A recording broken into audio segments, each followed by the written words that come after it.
At my sister's wedding, my dad raised his glass and toasted the only child who ever made us proud. While everyone cheered, I waited until the applause died down, stood up calmly, pulled out the property deed I'd been hiding in my bag, and said, "Then she can start paying the mortgage starting tomorrow because I'm done." I, 32M, stood at the back of the reception hall, nursing a whiskey that tasted like regret and watching my sister bask in the golden light of our parents' approval. The venue was expensive, the kind of place with crystal chandeliers and marble floors that echoed every footstep. I'd paid for half of it, though nobody seemed to remember that detail when the congratulations were being handed out. The evening had gone exactly as I'd expected. My sister looked radiant in her designer dress.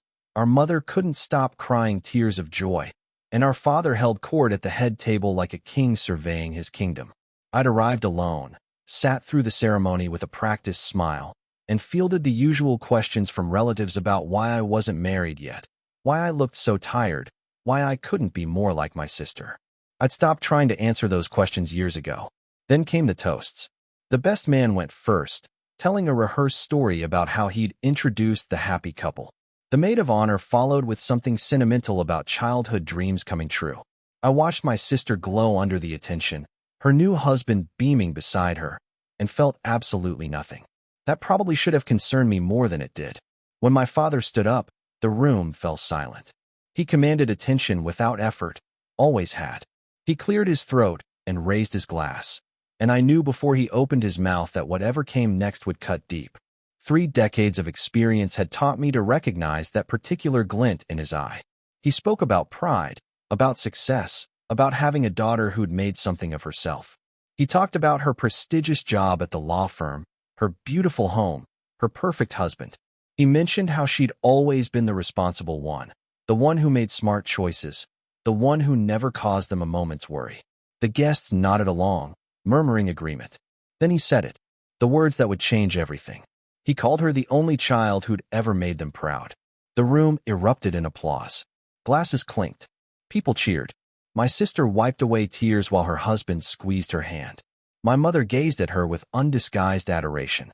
And I sat there, feeling the weight of the envelope in my jacket pocket, the one I'd been carrying for 3 days, wondering if I really had the courage to go through with it. I thought about the house, the 4-bedroom colonial on Maple Street that my parents had lived in for 25 years. The house where I'd grown up, where I'd learned to ride a bike in the driveway, where I'd hidden in the attic during thunderstorms.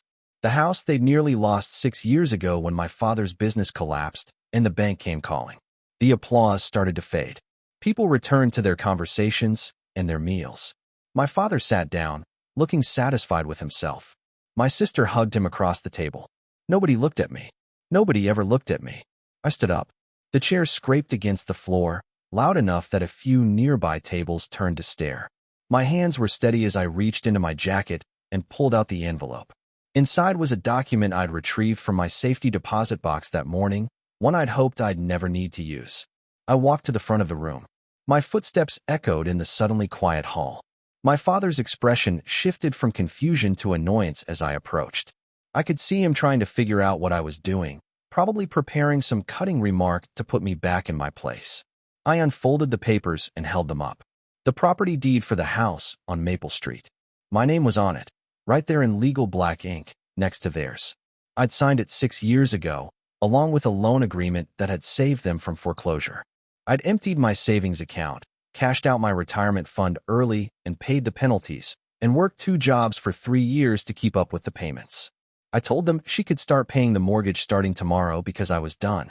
The silence that followed was absolute. You could have heard a pin drop in that massive hall. Every face turned toward me, confusion spreading like wildfire through the crowd. My sister's mouth fell open. My mother's hand flew to her chest. My father's face went from pale to red in the span of a heartbeat. I explained it simply. When they'd been about to lose the house, when the bank had given them 30 days to come up with 6 months of back payments plus penalties, I'd been the one who stepped in. Not my successful sister with her law degree and her 6-figure salary. Me, the disappointment, the one who dropped out of college to start a business that everyone said would fail. I'd put my name on the deed as a co-owner, taken out a loan, and spent the last 6 years quietly paying it down while they pretended I didn't exist. My father tried to speak. He started to say something about family obligations, about how I owed them for raising me, but I cut him off. I told him I'd fulfilled my obligations.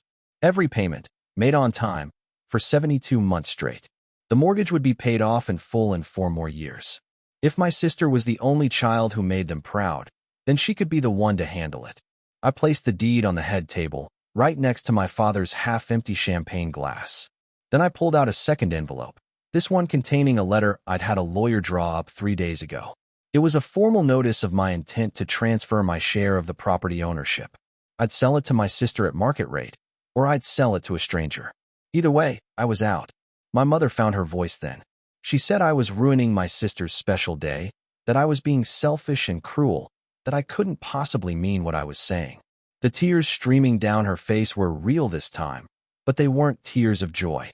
They were tears of panic, because she knew I meant every word. My sister finally spoke up. She asked why I was doing this, what she'd ever done to deserve this treatment. Her voice shook, whether from anger or genuine hurt, I couldn't tell. I looked at her directly for the first time that night and asked her when she'd last spoken to me, when she'd last called, texted, acknowledged my existence outside of obligatory family gatherings where she mostly ignored me. She had no answer. I told them all the truth. For 6 years, I'd been invisible to them unless they needed something. When my business finally took off, when I started making real money, nobody congratulated me. When I bought my own house, nobody came to see it. When I got engaged 2 years ago, nobody seemed to care. When that engagement fell apart 6 months later because my fiancé realized I was always exhausted from working myself to death to support 2 households, nobody noticed I was grieving. But they noticed when I missed my sister's engagement party because I was in the hospital with pneumonia from running myself ragged. They noticed when I couldn't make it to their anniversary dinner because I had to work late to afford their mortgage payment that month. They noticed every small failure, every absence, every way I didn't measure up to their golden child. I told them I was done being invisible, done being the family ATM, done sacrificing my own life for people who couldn't be bothered to remember my birthday. The room stayed silent. Some guests looked shocked. Others looked uncomfortable. A few looked like they understood, like maybe they'd been the invisible child in their own families. My sister's new husband started to say something about calming down and discussing this rationally, but one look from me shut him up. He didn't know me well enough to get involved. I informed them they had 30 days to arrange new financing or buy out my half of the property. I'd already spoken to a real estate attorney who assured me everything was legal and binding. The letter on the table had all the relevant information.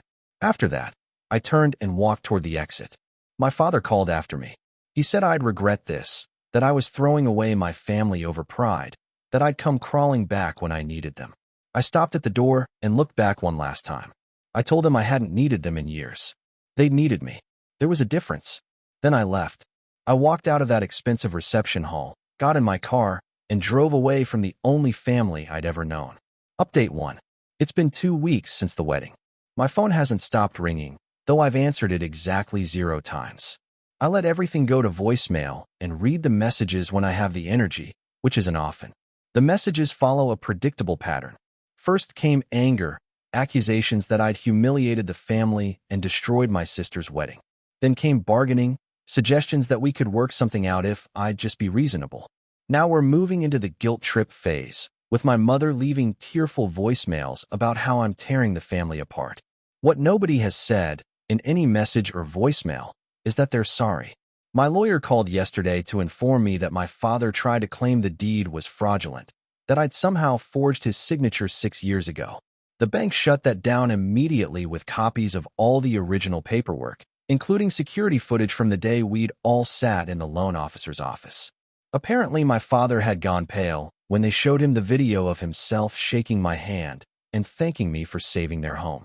The lawyer also mentioned that my sister reached out to him directly, trying to negotiate a lower buyout price. She claimed that since I was family, I should give her a significant discount. He'd politely informed her that the valuation was firm and based on 3 independent appraisals. She hadn't taken it well. I've been staying with a friend across town, not because I'm afraid of confrontation, but because I needed space to think. My friend asked me if I was okay, if I regretted what I'd done. I told him the truth. I felt lighter than I had in years. Like I'd been carrying a boulder on my back and finally put it down. Work has been a welcome distraction. The business I started 10 years ago, the one everyone said would fail, recently landed our biggest contract yet. We're expanding, hiring new people, and I'm finally able to focus on growth instead of just survival. It's funny how much easier it is to succeed when you're not bleeding money every month to support people who don't appreciate it. I got a text from my cousin yesterday, the one who'd always been kind to me at family gatherings. She said she'd heard what happened and wanted me to know she understood. She told me her own story about being the family scapegoat, about how she'd finally cut ties 5 years ago and never looked back. She said the first year was hard, but after that, the peace was worth it. Her message made me cry, not sad tears, but the kind that come when someone finally sees you. My sister posted something on social media about the importance of family and forgiveness, a barely veiled reference to our situation. The comments were full of people agreeing with her, calling family sacred, saying blood is thicker than water. Nobody knew the full story. Nobody knew that I'd been subsidizing her perfect life for years while she looked down on me for not being successful enough. I thought about responding, about telling everyone the truth, but decided against it. Let her have her narrative. I didn't need vindication from strangers on the internet. The 30-day deadline is approaching. My lawyer has had preliminary conversations with 2 potential buyers, real estate investors who are interested in a forced sale. The property value has increased significantly since I bought into it, which means even after legal fees, I'll walk away with a substantial profit. Enough to finally take that trip to Japan I've been putting off. Enough to invest more heavily in my business. Enough to start living instead of just surviving. My mother left another voicemail last night. Her tone had shifted from anger to desperation. She said they couldn't afford to buy me out, that forcing a sale would destroy them financially. She asked how I could do this to them after everything they'd done for me. I almost laughed. Everything they'd done for me. As if raising a child was some kind of favor I'd begged for. I haven't responded. I don't plan to. Update 2. The 30 days are up. Tomorrow morning, my lawyer will file the necessary paperwork to force the sale if we haven't reached an agreement. Tonight, I'm sitting in my apartment, drinking coffee and watching the sun set over the city, feeling more at peace than I have in years. My sister showed up at my door 3 days ago. I'd been half expecting it, though I was surprised she came alone without our parents to back her up. She looked tired, her makeup not quite hiding the circles under her eyes. She asked if we could talk. I let her in. We sat in my living room, the one she'd never seen before because she'd never visited. She looked around, taking in the comfortable furniture, the artwork I'd collected, the bookshelf full of favorites I'd accumulated over the years. She commented that I had a nice place. I thanked her and waited for her to get to the point. She asked what it would take for me to back down. She said she and her husband had been looking at their finances, and they might be able to scrape together enough for a buyout if I'd accept less than market value. She suggested 60% of the appraised price. When I didn't respond, she went up to 70%. I asked her if she remembered my 30th birthday. 2 years ago. She looked confused by the question, didn't see how it was relevant. I reminded her that I'd invited the family to dinner, nothing fancy, just a local restaurant. I'd been excited because my business had finally turned its first real profit, and I wanted to celebrate with the people who mattered most. She'd canceled the morning of the dinner. Something had come up at work, she'd said. An important case. Our parents had canceled too, said they didn't want to come if she wasn't going to be there. I'd sat alone at a table for 5, making excuses to the waitress who kept asking if I was ready to order. My sister claimed she didn't remember, said it was 2 years ago and she couldn't be expected to remember every event. I told her that was the problem. For her, it was just another forgotten dinner. For me, it was the moment I realized I'd never mattered to them. Not really. She got defensive then. Started talking about how hard she'd worked, how much pressure she'd been under, how I couldn't understand what it was like to carry the weight of the family's expectations. I almost laughed at that. The weight of expectations. She had no idea what weight I'd been carrying. I told her the price was firm. Market value or forced sale. She could choose. She asked how I could be so cold. Said I was her brother. That family was supposed to forgive. I pointed out that forgiveness requires acknowledgement of wrongdoing, and none of them had admitted to anything. She claimed they'd done nothing wrong, that I was overreacting to one comment at her wedding. That's when I pulled out my phone. I'd started keeping records about a year ago, when I first started considering this path. I showed her the spreadsheet. Every mortgage payment I'd made, dated and categorized. Every family event I'd attended alone. Every phone call that had gone unreturned. Every birthday, holiday, and milestone they'd forgotten or ignored. 6 years of data. Cold, hard numbers that didn't lie. Her face went pale as she scrolled through it. She tried to argue that some of it was taken out of context, that life got busy, that I should have said something if I was upset. I asked her when exactly I should have brought it up. During the times she was too busy to take my calls. At the family gatherings where she barely spoke to me. At her wedding, perhaps, before our father declared her the only child worth being proud of. She had no answer for that either. She left shortly after. Said she needed to talk to her husband and our parents. Told me I was making a mistake, that I'd regret burning these bridges. I walked her to the door and wished her well. I meant it. I don't hate my sister. I just don't want to be invisible anymore. My father called an hour later. He'd clearly been briefed by my sister because he skipped straight to threats. He said he'd contest the sale, tie it up in court for years, make my life miserable. My lawyer had warned me this might happen. I calmly informed my father that I'd spoken to a journalist friend who was interested in writing a story about financial elder abuse in reverse, about successful children bleeding their struggling family members dry while taking all the credit. I mentioned that my documentation was thorough and my story was compelling. He hung up. This morning, my lawyer received an offer.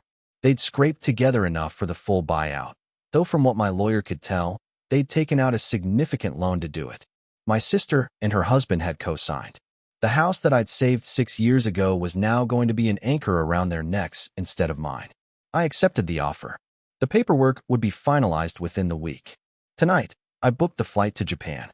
2 weeks, just me and a backpack, visiting all the places I dreamed about while working those double shifts. I called my friend who'd let me crash at his place and told him the news. He asked if I felt victorious. I told him I just felt free. My cousin, the one who'd reached out after the wedding, sent me a message. She said she was proud of me, that it takes courage to walk away from toxic family, even when society tells you you're wrong. She invited me to Thanksgiving at her place, said she'd been building her own chosen family, and there was always room for one more. I accepted. As I sit here now, watching the city lights come on one by one, I don't feel angry anymore. I don't feel hurt. I feel like someone who's been holding his breath underwater for years and finally broke the surface. The air is sweeter than I remembered. My phone buzzes. Another message, probably from my mother. I don't check it. Whatever it says, whatever guilt or anger or bargaining it contains, doesn't matter anymore. I'm not their safety net. I'm not their backup plan. I'm not their invisible son. I'm just me. And for the first time in 6 years, that's enough. The paperwork will be signed tomorrow. The money will hit my account by the end of the week. And then I'll board a plane to Tokyo and start the next chapter of my life. One where I'm not defined by other people's disappointments or expectations. My sister can have the house, the mortgage, and our parents' pride. I'll take my freedom, my self-respect, and the lesson I learned too late, but not too late. You can't set yourself on fire to keep other people warm, especially when they don't even notice you're burning. Tomorrow starts my new life. I can't wait.